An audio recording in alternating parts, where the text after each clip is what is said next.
Hello everyone, this is Galacticus X coming back to you with another video. This time we're gonna play a little old school DOS game, Raptor Call of the Shadows. It was made in 1994 by Cygnus Studios, published by Apogee Software. Of course you can remember Apogee from publishing such games as Wolfenstein and the original Wolfenstein, and also Duke Nukem, the first 2D scrolling Duke Nukems. Commander Keen, I think, as well.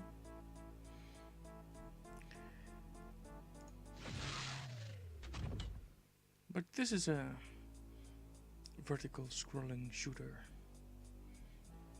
It's one of the best, so let's get on with it.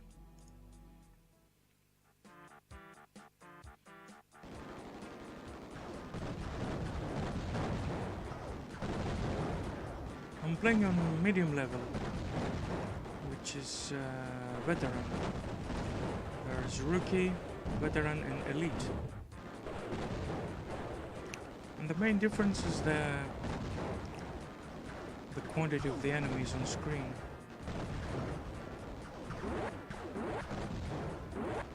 In harder levels, you have to deal with more enemies.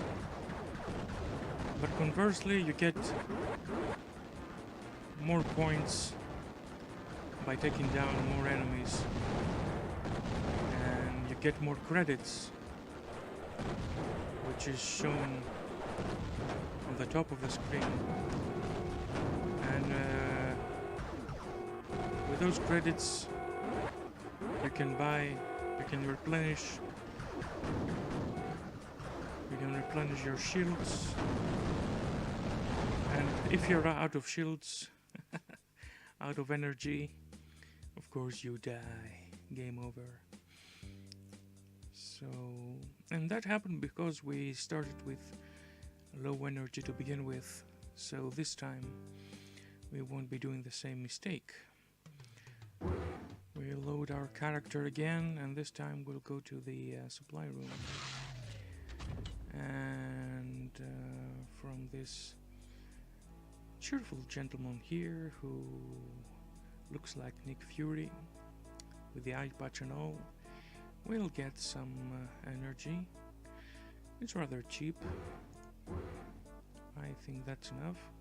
And also we have some cash to spare on some air-to-air missiles, which will make our air combat much easier. Of course, in 1994 people couldn't think of a future without physical media, so you see here the floppy drive or optical drive, I don't know. Those wires coming out. It's a very ghetto installation. Okay, let's go. This must be a mercenaries hangar, that's perhaps the reason it's rough around the edges. All these flickering lights and wires hanging. Let's do that again.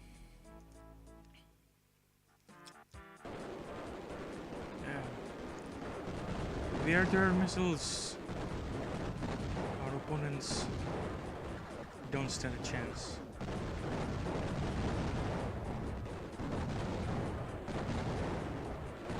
Yeah. And the more enemies you kill, the more money you get.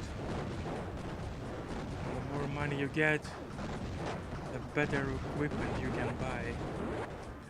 And the better equipment you buy, the easier your enemies fall.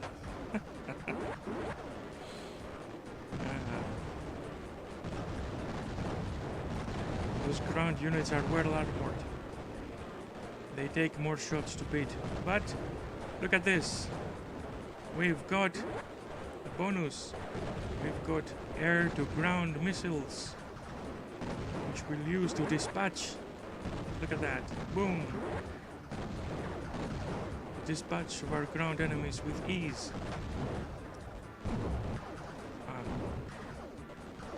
Listen to those resounding sounds of explosion as you destroy everything that moves in the air, and also ground units, buildings, installations, bridges, vehicles, and so much more.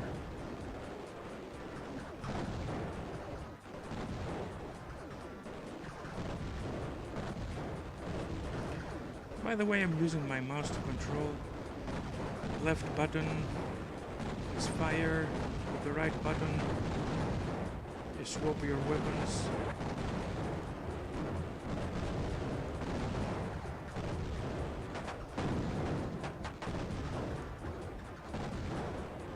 Got a little careless there.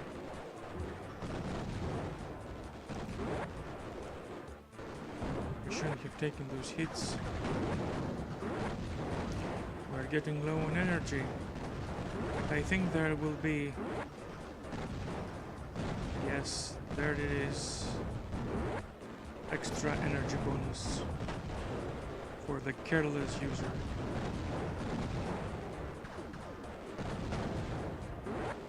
Let's collect these monies. Die. Oops. Wow. For its time, this game was amazing. It was cutting-edge technology. And I think we are nearing death. Our shields are low, we've lost our air missiles.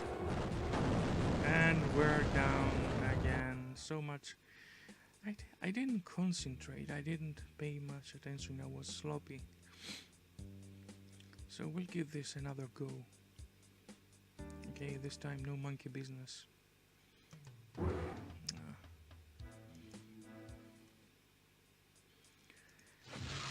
Okay, let's do this from the beginning.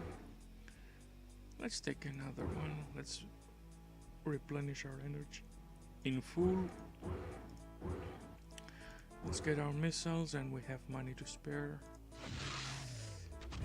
We'll save our pilot. And we'll go 30 times a charm.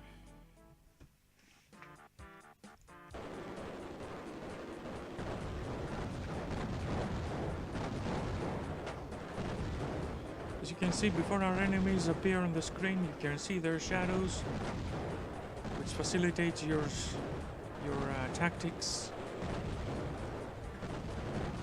You can position your fighter accordingly.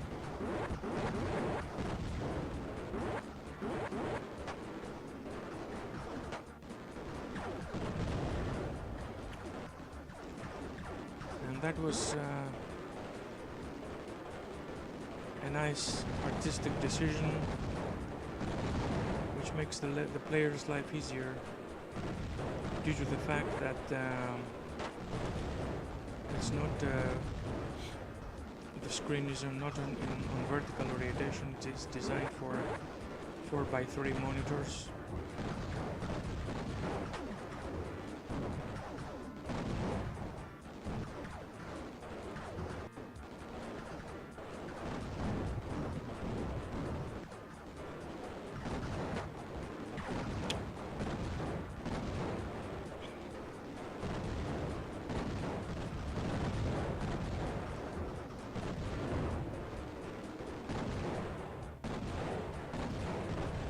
Those missile launching helicopters are they're tough. They're tricky. They're moving erratically.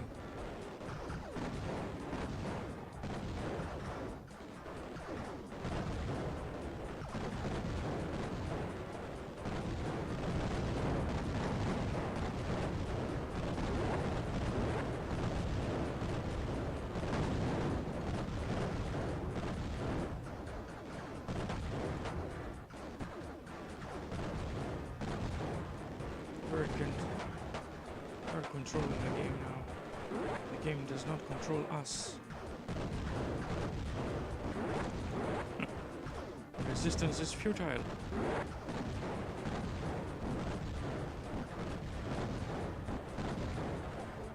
And we've got some more energy. And now we can waltz through this level with ease. These puny enemies don't have anything on us. Puny enemies.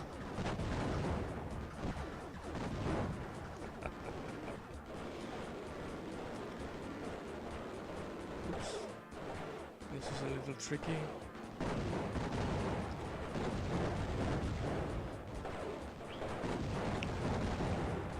This missile launching platform could yield us a good deal of money, but the temptation could jeopardize our existence. Oops. We have to be patient now.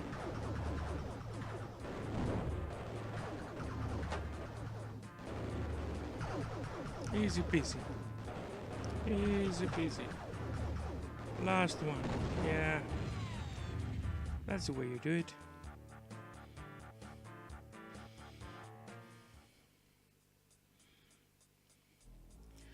Okay. Let's go for another level. Now, I think we'll get some more energy. Yeah.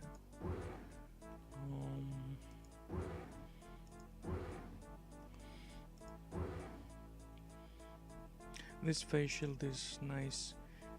It would double our energy, but I don't have the funds to get it. Maybe on harder levels. But I think we're good to go. Oops. Let's save our pilot. Let's go for the level number 4.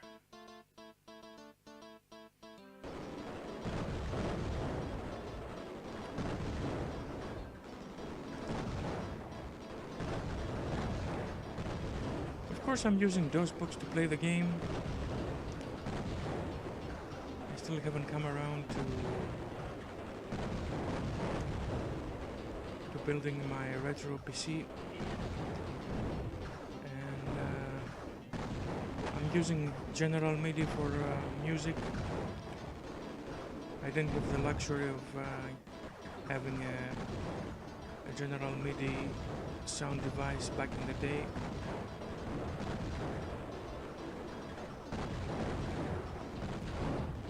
Just Sound Blaster, which sounded okay, but not as realistic as General MIDI. By 1994, the MIDI standard had moved from Roland MT32, which was the de facto audio device for high-end sound on the PC. It was established mainly by Sierra Adventures. But by 1994, as I said,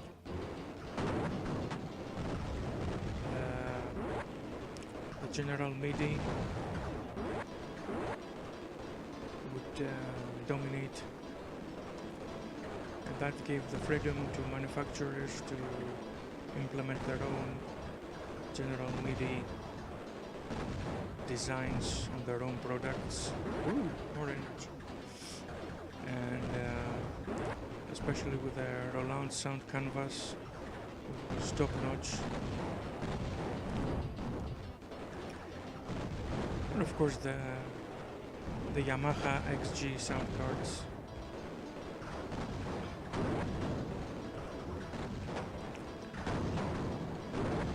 One of these days I might get around to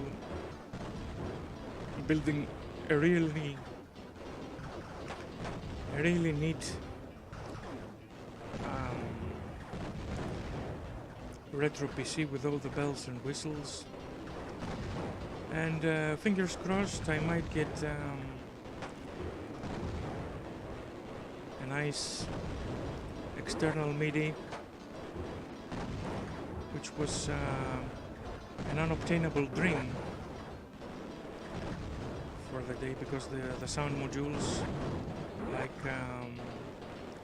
Roland M32 and the likes were very, very expensive. I mean, you could literally buy a second PC with the money that an external MIDI module would cost. But these days you can get it for as low as perhaps 50-60 euros if you are fortunate enough to get your hands on a general MIDI module by Roland or Yamaha or Korg.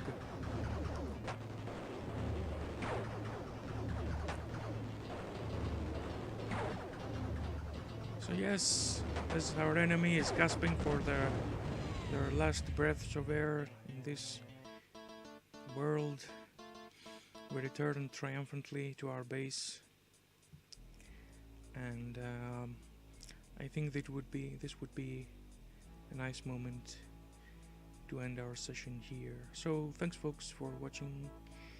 I will be getting back to you soon with another video, so take care of yourselves. Bye.